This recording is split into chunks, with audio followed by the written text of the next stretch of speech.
Hi friends, please subscribe to Amravati Media and press the bell icon for more latest updates. పరనింద ఆత్మస్తుతి Chandrababu ప్రవచనాలు. చంద్రబాబు నాయుడు సారథ్యంలో కూటమి నేతలు ఒక స్పష్టమైన ఎజెండాతో ముందుకు సాగుతుండడం మనం గమనిస్తూ ఉంటాం. ప్రపంచంలో ఏ చిన్న సంఘటన జరిగినా సరే గత 5 ఏళ్లలో వైఎస్ జగన్మోహన్ రెడ్డి పరిపాలన వల్లనే అది జరిగిందని ప్రచారం చేయడంలో వారు సిద్ధహస్తులు. అదే సమయంలో జగన్ భ్రష్టు పట్టించిన రాష్ట్రాన్ని తిరిగి గాడిలో పెట్టడానికి తాను చాలా కష్టపడాల్సి వచ్చిందని చంద్రబాబు నాయుడు సొంత డప్పు ప్రారంభిస్తారు. మొత్తం కూటమి పార్టీల్లోని నాయకులందరూ కూడా తానా తందానా అంటూ బాబు భజన సాగిస్తుంటారు. ఇవన్నీ ప్రజలకు అలవాటైపోయాయి. చివరికి సింగపూర్లో ప్రభుత్వం అమలు చేస్తున్న ఉత్తమ పరిపాలనా విధానాలపై శిక్షణ కోసం ఆ దేశం వెళ్లనున్న మంత్రులతో సమావేశమైనప్పుడు కూడా ఇదే ప్రహసనం నడవడం ప్రజలకు నవ్వు తెప్పిస్తోంది. మంత్రులు, అధికారులు ఇతర ప్రాంతాలకు సాగించే అధ్యయన టూర్లు చాలా సందర్భాలలో కామెడీగానే ఉంటాయి. కొన్ని సందర్భాలలో చాలా ప్రయోజనకరంగా కూడా ఉంటాయి.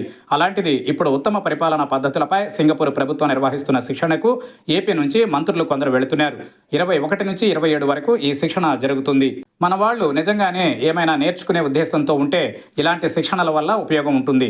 అదంతా పక్కన పెడితే శిక్షణకు వెళుతున్న వారితో సమావేశంలో సంభాషణలే చిత్రంగా ఉన్నాయి. అమరావతి రాజధానిలో స్టార్టప్ ఏరియా అభివృద్ధి ప్రాజెక్టును సింగపూర్ చేపడితే జగన్ తీవ్ర వేధింపులతో దానిని వెళ్లగొట్టారని, జగన్ దెబ్బకు భయపడిపోయిన సింగపూర్ ప్రభుత్వం ఏపీలో కూటమి ప్రభుత్వం ఏర్పడిన తరువాత ఇక్కడకు తిరిగి రావడానికి భయపడిపోయిందని చంద్రబాబు నాయుడు పాచిపోయిన పరనిందల రికార్డును మళ్లీ ప్లే చేశారు. ఈ 2 ఏళ్లలో ఏ వేదిక మీదకు వెళ్ళినా ఆయన ఏ కొంచెం మర్చిపోకుండా సాగిస్తున్న పరనిందల క్రతువు ఇది. దాని వెంబడే ఆత్మస్తుతి పర్వం కూడా మొదలవుతుంది. సింగపూర్ వారికి నచ్చజెప్పి రాష్ట్రానికి రప్పించేలా చేయడానికి చాలా శ్రమ పడ్డానని ఆయన చెప్పుకున్నారు. ప్రపంచంలో ఏ మంచి జరిగినా సరే అది తన రెక్కల కష్టం వల్లనే జరిగిందనే చంద్రబాబు ఆత్మస్తుతి వైఖరికి ఇది నిదర్శనం.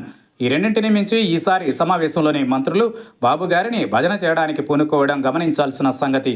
వీళ్ళు ఉదయం 6:30 గంటలకు ఫ్లైట్లు దిగుతుంటే 8:30 గంటలకే క్లాసులు మొదలు పెట్టేస్తున్నారట. 2 గంటల్లో రెడీ అయ్యి క్లాసులకు వెళ్లడం మన మంత్రులకు చాలా భారంగా కనిపించినట్టుంది. రాత్రి 7 గంటలకు క్లాసులు ముగిసేలా షెడ్యూల్ రూపొందించారట. దీనిని చూపించి సార్ మీ స్ఫూర్తితోనే వారు ఇంత సుదీర్ఘమైన షెడ్యూల్ రూపొందించినట్టున్నారు అంటూ మంత్రులు కొందరు చంద్రబాబును భజన చేసి ఆయనను ఇంప్రెస్ చేయడానికి ప్రయత్నించడం విశేషం.